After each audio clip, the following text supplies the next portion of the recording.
Hello, everyone, and welcome to this Be to Lead conversation. Today, we have an amazing guest.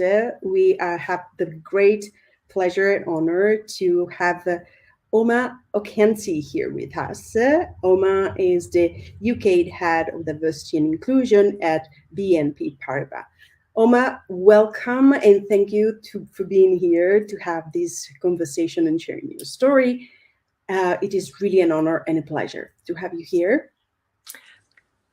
Thank you so much, Barbara. It's real pleasure to be here. Very excited.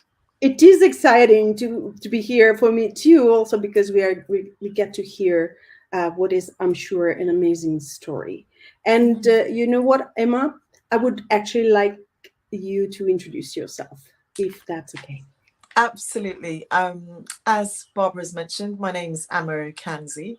I'm the UK Head of Diversity and Inclusion for BNP Paribas, an investment bank. I started my career at a law firm, an international law firm, and worked in London, Tokyo, and New York. And then I subsequently moved to the investment bank, BNP Paribas, where I focused on capital markets and particularly emerging markets. My background is that I was raised in Ghana and then I came over to the UK later on in childhood. And so I've always had an interest in developing markets and developing economies, which is why I focused on emerging markets as a capital markets lawyer. I then moved on to become the head of diversity and inclusion in November 2020, so right in the height of COVID and lockdown. So I've had quite an interesting and challenging path into diversity and inclusion because it was a very heightened time to be involved in this area. And personally, I'm a mum, I'm married, I'm a daughter, I have 4 siblings, and I live and reside in the UK. What an amazing story that you have already so far of who you are. Lots of achievements and for sure a lot of lessons that you can share with us. And the first question that I have for you, Ama, is where you are today where you have always wanted to be, or it just happened that life took you where you are today? You come from Ghana, you moved to the UK, you have worked in different countries that you just mentioned. Was this a strategy? Was this something that you wanted to do in the way you did it, or life planned it and it just happened?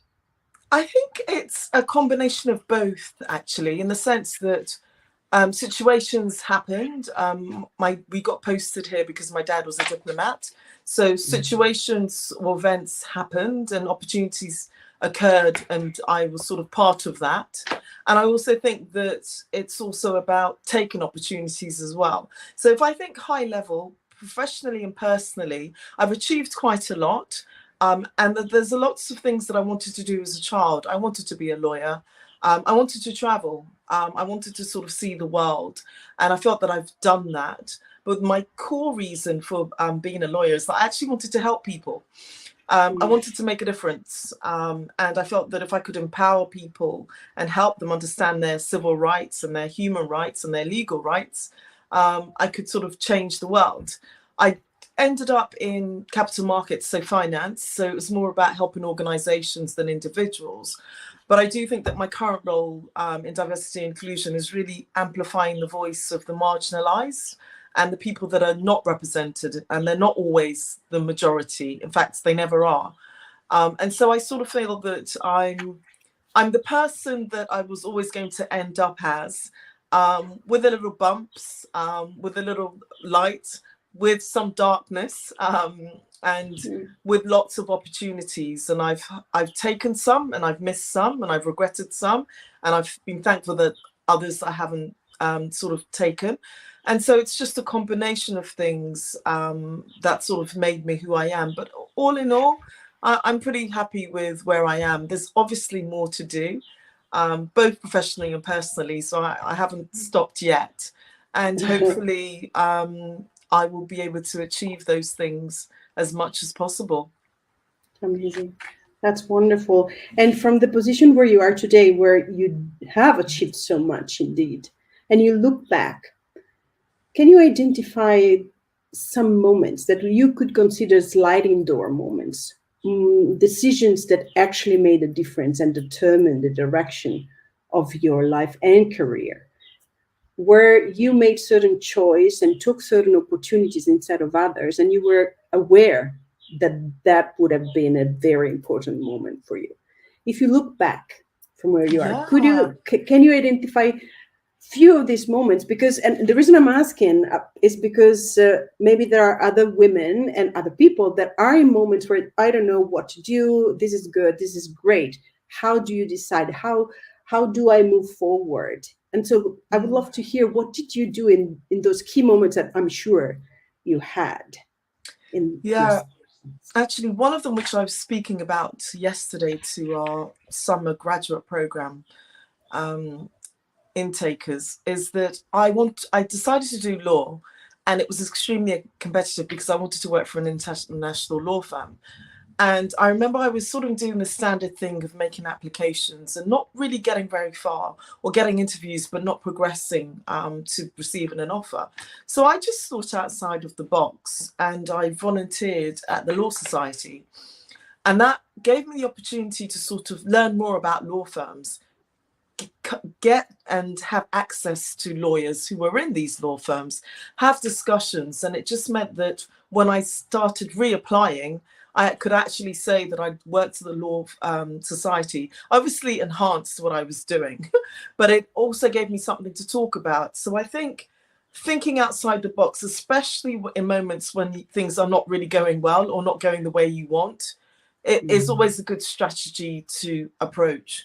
And another key moment, which I think really changed not only my life actually, but I can also say my brother's, is that when I was a trainee, I was desperate to have a seat in New York because I had family there. And when the rotations came around, I didn't get in New York, and I was offered Tokyo, Japan.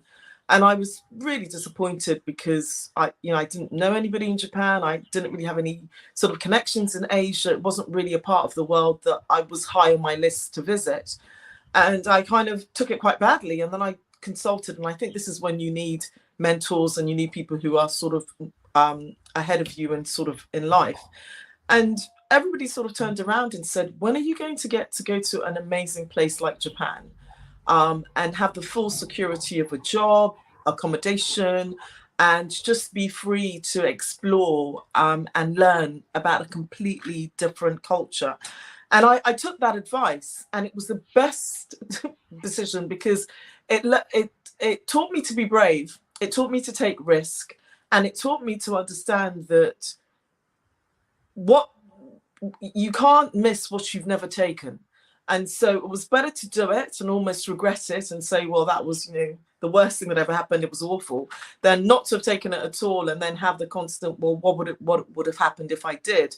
And sort of subsequently, my brother came to visit, and he also fell in love with Japan, and he now currently works there, and he's been there for 18 years. So my decision also changed my career. And also changed his as well. And having worked in a big office, the Tokyo office was a lot smaller, and it gave me the opportunity to sort of own more responsibility, have more access to clients, really kind of understand how an office operates. So again, take risk. Sometimes your first choice may not be the best choice, and if there is a second choice, do consider that, because everything is an adventure. And like you say, it's better to have taken a path that you experienced rather than not have taken that at all and live with regrets or doubts. That's fascinating, and it is so powerful. So what I've heard you saying is, first of all, think outside the box. Think outside the box because even if the results you're looking for and what you have planned doesn't happen, you need a plan B, and plan B often is outside the box. So what you did with the volunteering is amazing. I think it's a great suggestion and advice for those who keep staying in the same box, and you are saying, no, I started thinking outside the box and I actually got my opportunity. But then what happened as well, you are saying, I wanted in New York, I got Japan. And so if it was just for you, that would have been a disappointment. And what do I do Absolutely. to go to New York? But what you are saying and what you are telling us is a great approach to what happens to you is be open, take risks, have mentors and trust them, and just give it a try, because you do not know what you do not know, really. And Absolutely. and also Absolutely. let me point out this one, that I love what you said about your brother, that we do not know. And your story tells us that when we accept to trust people that we admire as mentors, we give ourselves a chance with what we did not choose, but perhaps might be better for us. People around us might also benefit from our choices. And so it expands the opportunity and the goodness. That's incredible. That is incredible. Yeah. Congratulations. Thank you. And I think another sliding door moment was actually being asked to take on this role.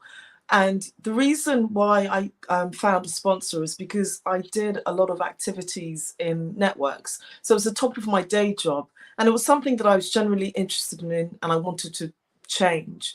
And by doing that, it gave me exposure not only to the people in my immediate circle of work, but it gave me exposure to other people and actually helped me get a sponsor. And a lot of people say to me, well, how do you find a sponsor? And I always say, it's quite challenging because your sponsor almost wants to know you. And unless it's somebody that you work with or is immediately managing you in some way, it's quite difficult. So I think a good tip is to do something on top of your day job, get involved in networks, get involved in projects that are transversal, and really expand your network at work, because that's how people will see you. And if you do a good job, people will remember you. And it's almost better if you don't work for them, because they're more likely to think about you because you would have made an impression, because they're not somebody that you're not somebody that they would have seen on a day-to-day basis. That's fantastic. And what would you say if somebody is taking your advice as you took those of your mentor? And perhaps somebody would say, well, but I'm shy. I am not so outgoing. I don't feel so secure, or I have some doubts. What would you tell these maybe younger ladies that are starting their careers and yet they are ambitious, and as you did before, they also want to change the world and they want to contribute? What would you suggest them to do if they find themselves with some doubts and they don't know how to actually go out there and expand their network, and be bold, and maybe introduce themselves in order to have more exposures? What would you recommend them to do? I always say, firstly, trust yourself, because if you don't back yourself, nobody else will. Don't ever self-edit. Don't ever think that you don't have the skill sets or you're not able to do something. Try. And I've sort of had a phrase that I've developed in the last few years is say yes to everything and figure things out afterwards. So Love sometimes that. somebody will ask you to work on something, or somebody will ask you to attend something or do something, and it may not be, or it may not fit in with what your plans are. But say yes and then try and figure it out later. And what that does is that it gives you the opportunity to really think things through. And I think a lot of time women just self-edit. Women just say, oh, I can't do this, or I don't believe that I can, or I don't trust myself. And again, if you don't believe in you, no one else will. So I don't think you have to be the loudest person in the room. I don't think you have to be the most confident or gregarious person in the room. I think you have to believe in you. And whatever that looks like, if you show up believing in you, other people will believe in you. That is so powerful, and I think it is really so good for people to hear it, for women to hear that I would dare to ask you if you have a moment that you can share where you realize that actually I am believing in myself and I go for it. Do you have an example that you can share of that very moment, what was going on outside of you and in you, so that you could believe in yourself and that made a difference for you? I think actually when I was asked to consider this role, I'd been a lawyer for a long time. I was comfortable, I was good at it.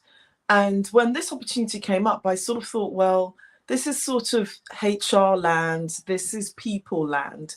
I'm a transactional lawyer. I'm very much at comfort with sort of structures, documentation, solving problems, analyzing problems. I'm not really sure if I'm sort of this sort of person.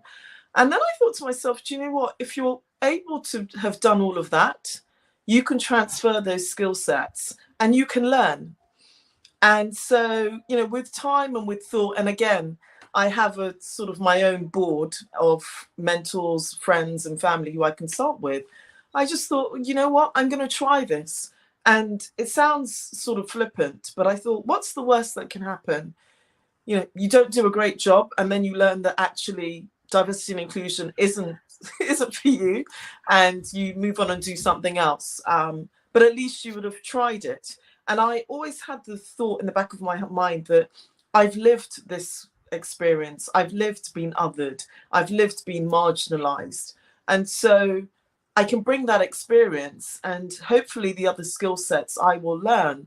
And I think if you're open to learning, if you're open to actually being vulnerable, sometimes when I'm in meetings with HR and they start going off on smart wording and they start talking about very HR land, I'm not embarrassed to say, well, actually, what does that mean? Or explain it to me. Or I think I know what you're saying, but could you sort of fine tune that? And I think when you're vulnerable, when you're open, and when you're direct about things, it just means that you are able to learn and you're able to pick things up.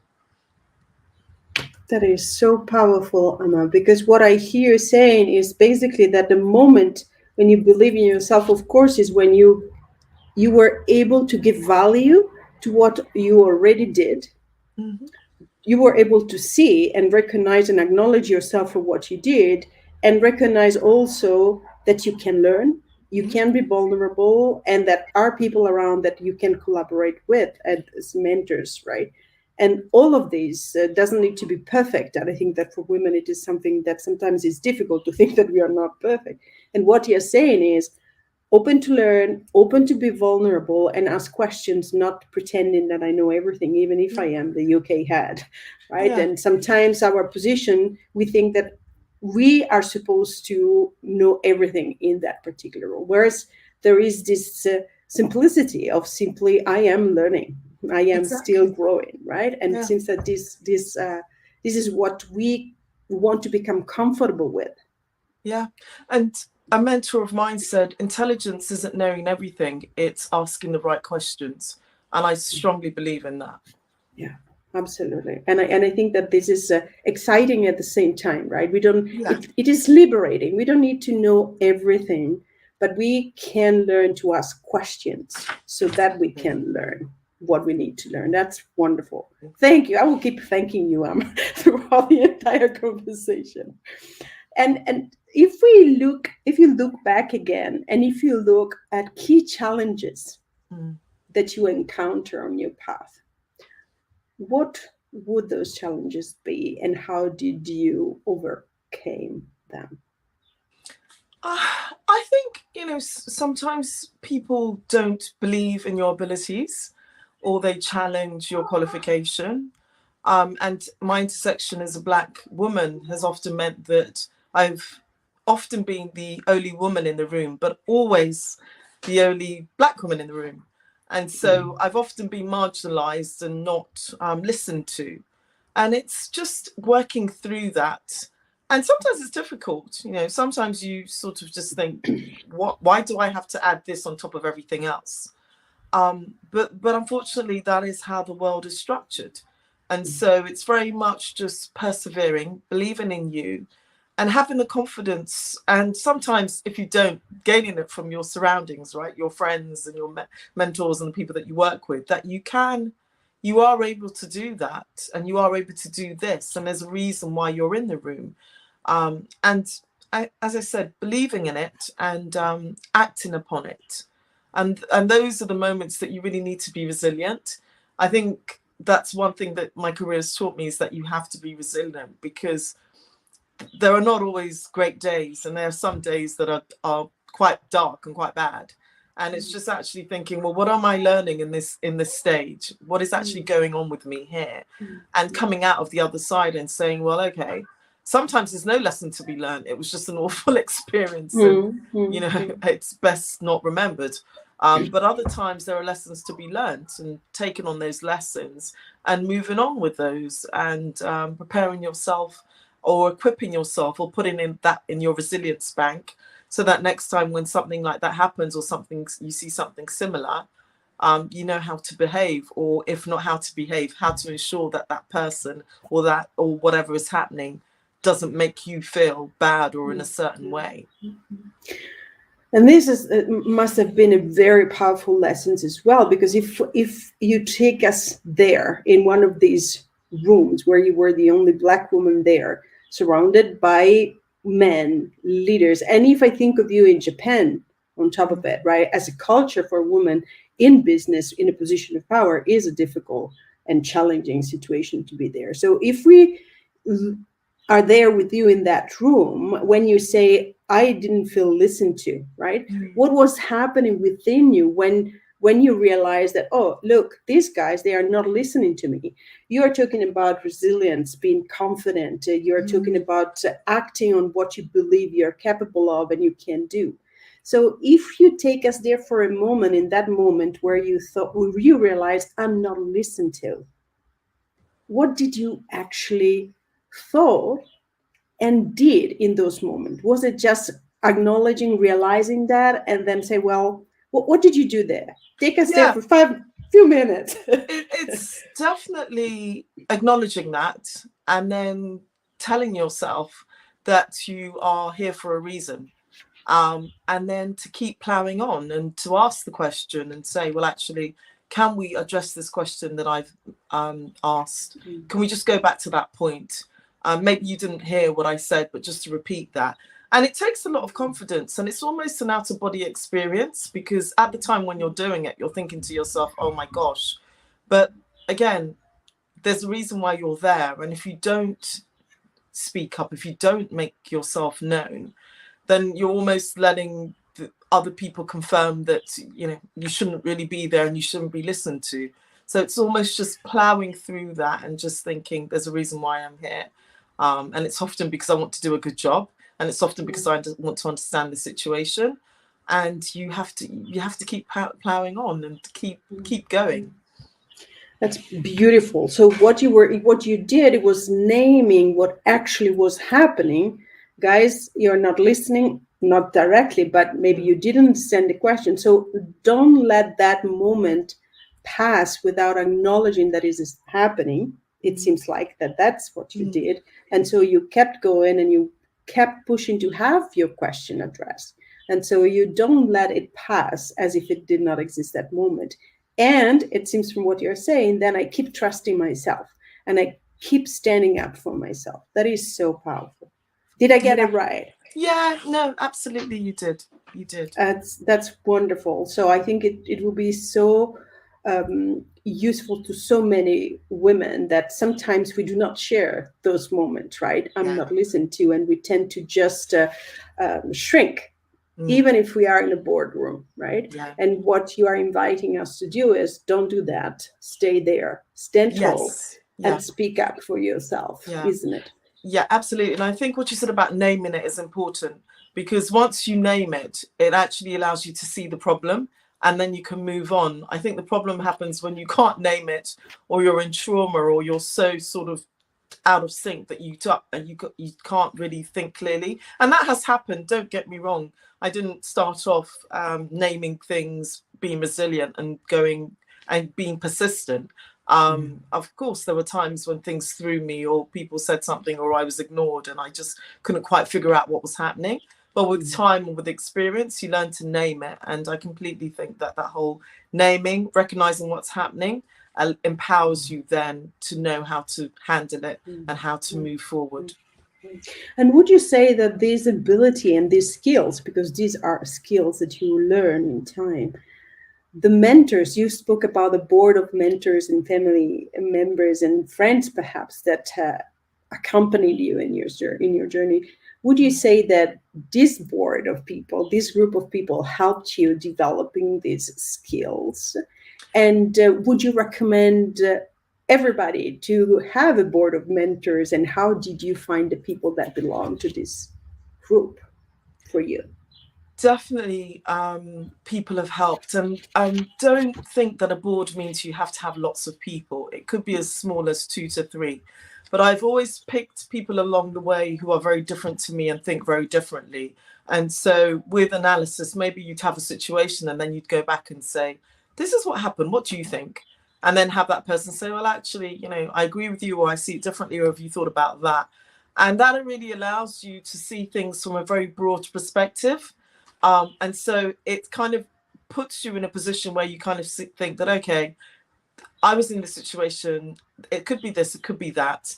And now that I see it, I may not be able to pinpoint it clearly, but what I can control is how I behave. And then that allows you to determine the way you react. And there's a very famous saying that people treat you the way you let them. So it's very much about you stating your position so that people understand and know how you want to be treated.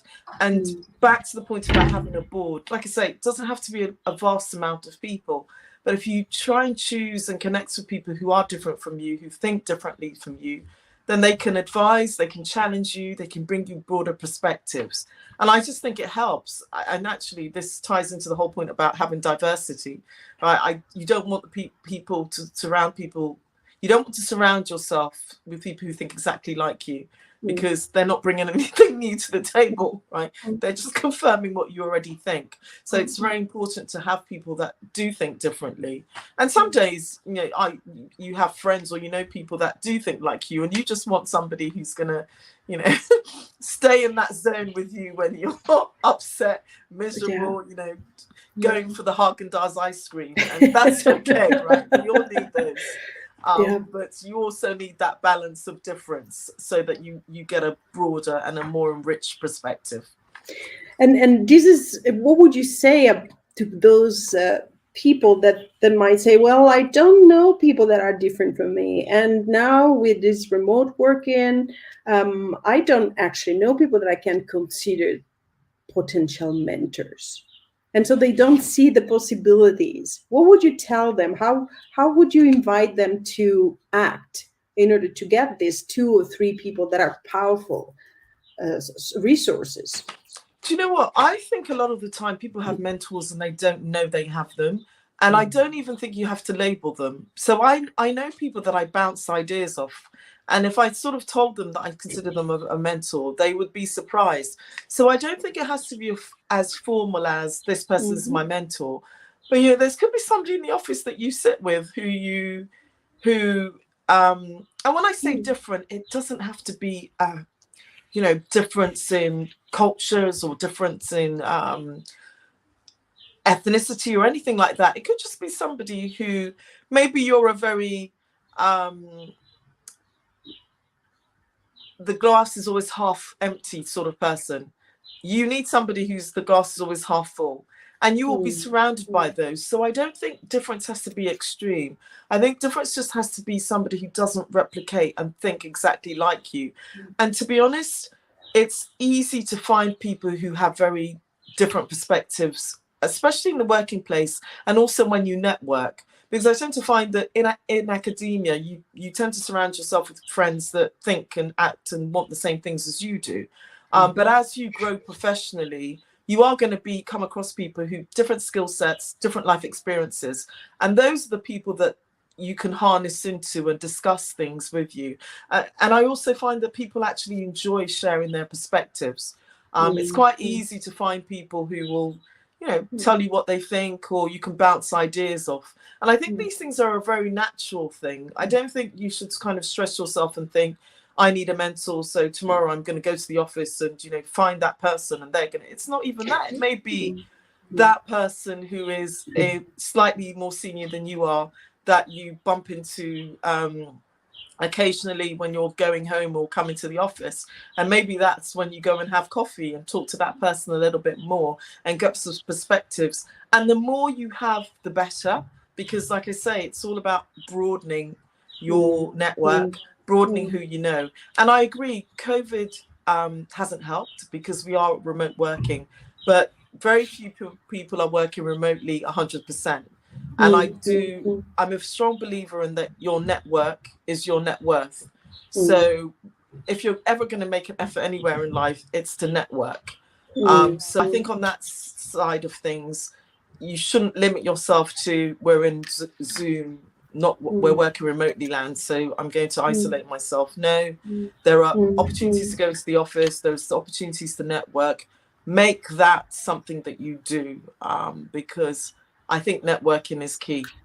That it is, and I would add or point out of what you said, that not formal doesn't need to be formal, as you say, and almost valuing and paying attention to the people around you more than you probably normally do, to actually find, as you said, that there are mentors that I don't even know that are there, right? And so refining our ability to pay attention, seeing, hearing the people that are working with us and they are part of our landscape, that is already a first step. This is, I understand from what you're saying, right? And I think that this becomes also extremely important for what you're saying next, right? The networking, because if I learn to actually see you and value who you are and what you're saying, and learn to appreciate you, that's also how I can then expand my network with people I actually can see.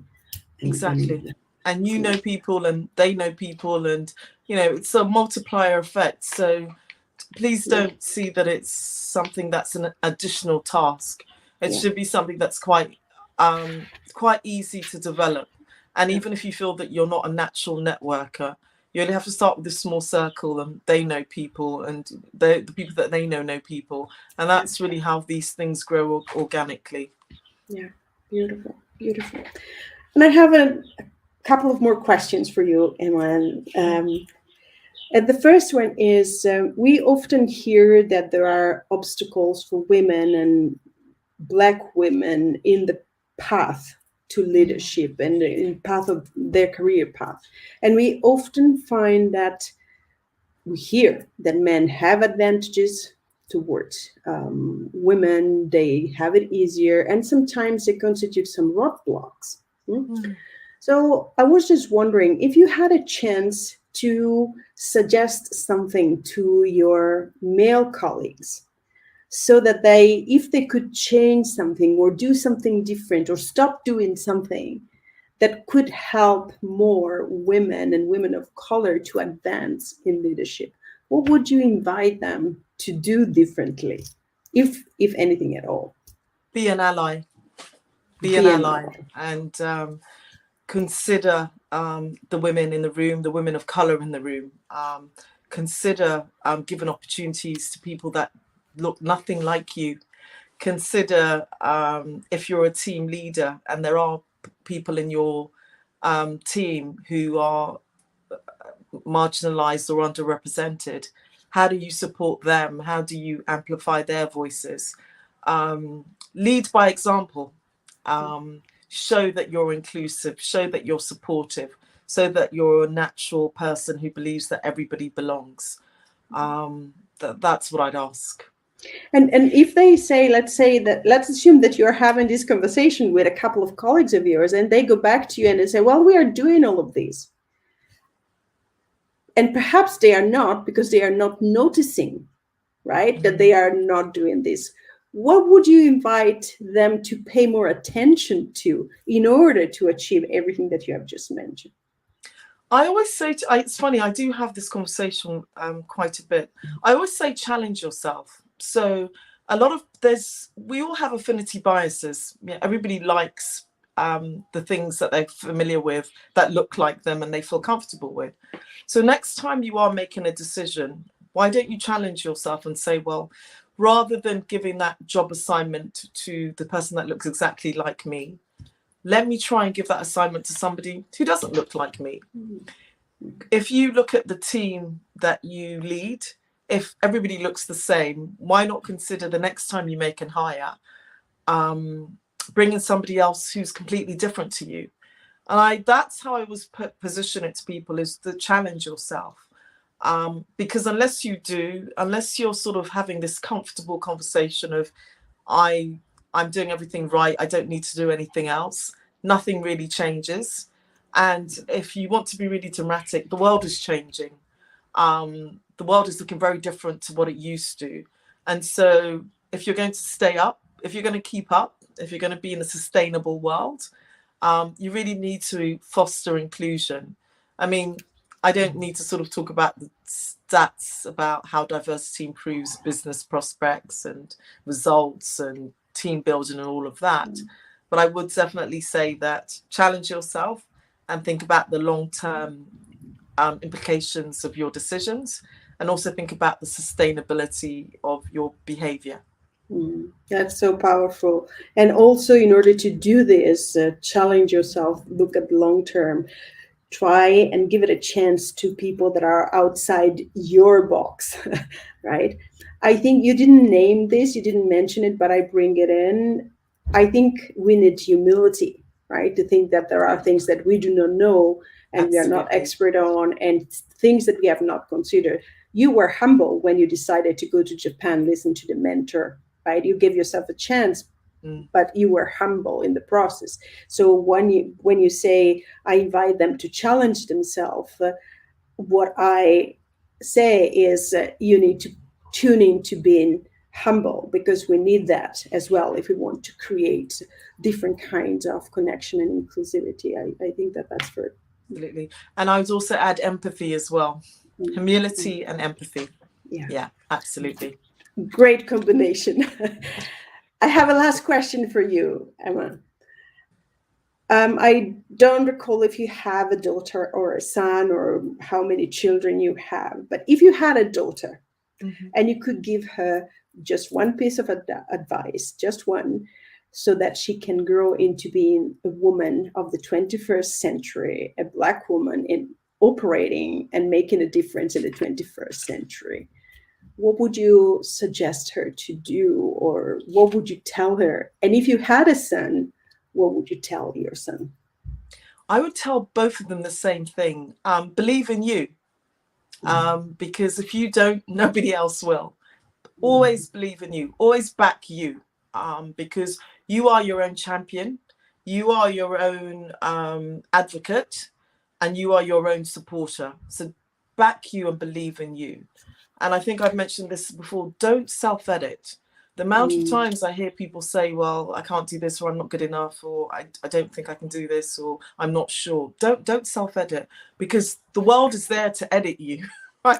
So you don't give them a starting chance. You apply, you go for things, you try things, and if they don't work, there's that learning lesson. And always there's a learning lesson for that. And then you move on and you consider the other things. But believe in you.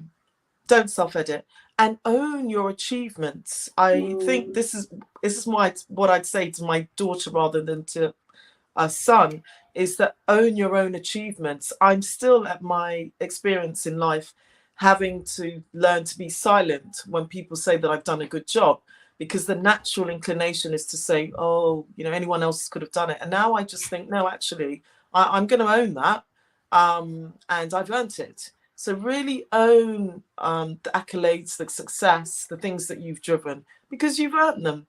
And this is where you don't have to be humble, right? This is when it's really fine to be proud of achievements and successes. That is really awesome. That is really awesome. I am really so grateful that you have shared this wisdom and the lessons that you have learned, and that we now have the precious pearls that you have really shared. And thank you so much. Thank you really, Ama, for this time. And this conversation has been awesome. And we now, from this moment on, for everybody that is listening, we need to own our own achievement and success, and don't edit, because the world is the editor already, as Ama says. So thank you very much. How can people connect with you if they want to connect with you and reach you? What's the best way? LinkedIn. I'm very active on LinkedIn. I'm not so much active on Twitter and whatnot, but LinkedIn definitely. I'm very happy to take questions and any feedback and any thoughts you have from this conversation. And I've really enjoyed it, Barbara. This is my first LinkedIn live, so it's nice to be with you, and thank you for the opportunity. Thank you very much. It's really been a pleasure. So everybody, that's it. We have heard this amazing story of Ama, and we look forward to hear more from you. And thank you so much for being here. Thank you.